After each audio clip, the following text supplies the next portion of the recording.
Hi guys, it's me and the doggies. We were sitting on the couch.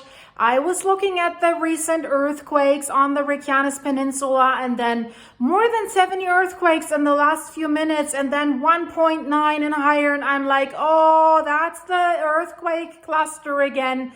And I'm like, I think it's happening. And I am standing up, and I wanted to make a short video saying, I think the eruption is going to happen very soon. And boof, the eruption is actually happening, and it looks like it's in the Sutnuka crater series in the Hagafell area north of Grindavik. So the eruption has started, guys. We were waiting for it. The land rise underneath Swartsengi has risen so much that it was just a matter of time before it would start to erupt again. And here it is. And what we have to do now, we have to wait and see how large is this eruption, how large of a fissure is opening up this time.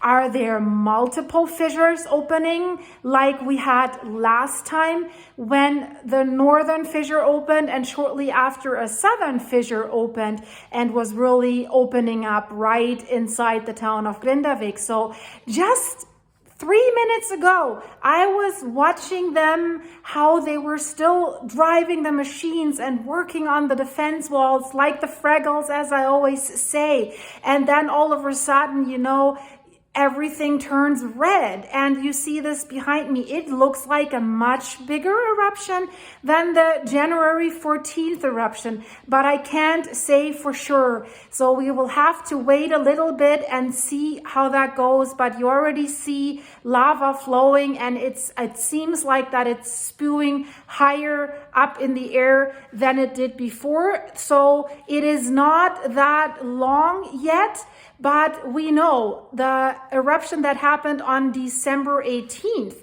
it was really getting longer fast, up to a few kilometers. So the last eruption that we have seen on January 14th, the northern fissure was about 900 meters long. And then there was this southern fissure, which was the bad one that did burn down the house. This one was 100-meter long. So we will have to see how really this is developing, how long this fissure is opening up, and what direction is it getting longer to?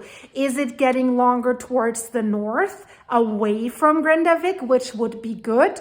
Or is it opening closer to the south towards Grindavik? Even if it's, let's say, it's not that close to Grindavik as it was last time on January 14th, that's what it looks like. It looks like this time it is really in the Hagafell area where they always expected that it would happen, but I can't tell you 100% for sure yet. So we will have to wait, but you can see the lights of Grindavik in the background. So it's definitely close to Grindavik. That is something that we can say. And now it is, the time will tell. Will it move towards Grindavik? Will we see a second fissure? And will this one get longer? So this is always the critical point. So the earthquake swarm this time wasn't as big as it was last time. The last time it was all yellow, a big cluster.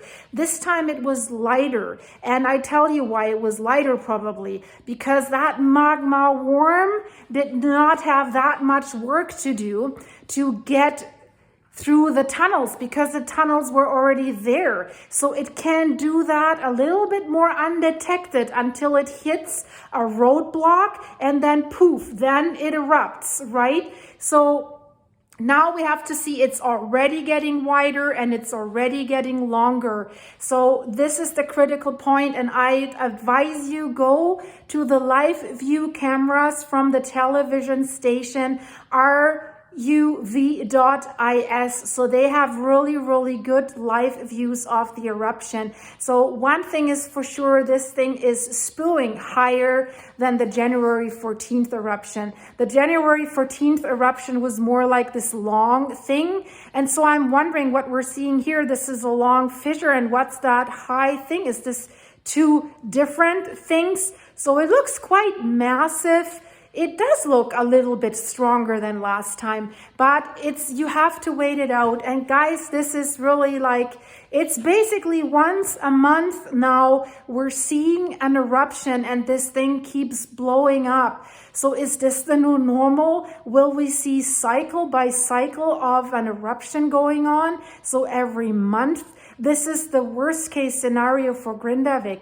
And I've just been working on a video before this happened to tell you guys what the situation in Grindavik is, because the businesses are basically, they're so angry that they were not left to town to get their stuff out. And so many businesses are basically thinking about leaving Grindavik for good and not hoping to be back there. And they're sad about this. And that business owner has said, well, I'm so sorry that this is happening. And because once the people are moving out for good, they're not coming back. And a lot of people are trying to buy homes somewhere else. And the thing that we have to wait for right now, will this cause more devastation in the town of Grindavik? Will this eruption cause more devastation? But mainly the point is that earthquake swarm that we have seen before the eruption,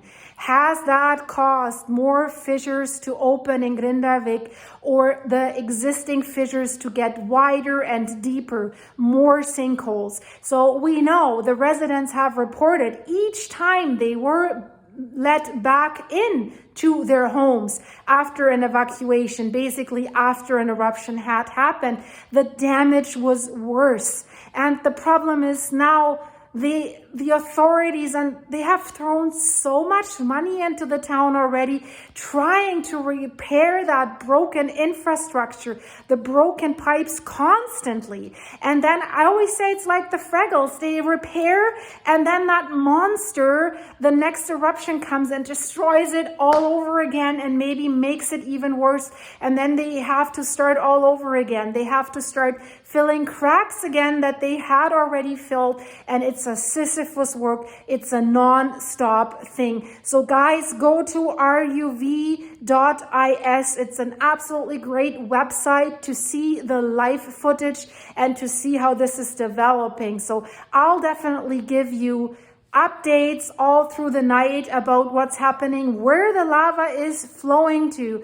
That's the important thing. Where is the lava flowing to? Flowing south, flowing north, or maybe flowing over the road Grindavik-Vegur that goes north out of Grindavik and passes the Swartsengi area. And then it might flow towards infrastructure, power lines, power poles, stuff like that. And not to forget the heat from the Swartsengi power plant, the big heat pipes that are going along that road to Grindavik. They already had been damaged in the last eruption. So what will this thing do? It's definitely getting larger fast, and it's getting high. So it looks a little bit more like an angry one than the last one, but I might be wrong. It's really, time will tell. So guys, I will watch this for you. Leave this video a like, please. Leave me a comment. Click the share button. And if you haven't yet, please subscribe to your favorite volcanic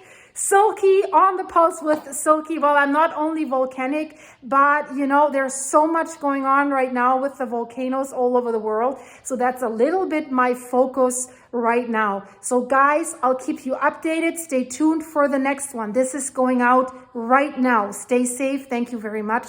Bye-bye.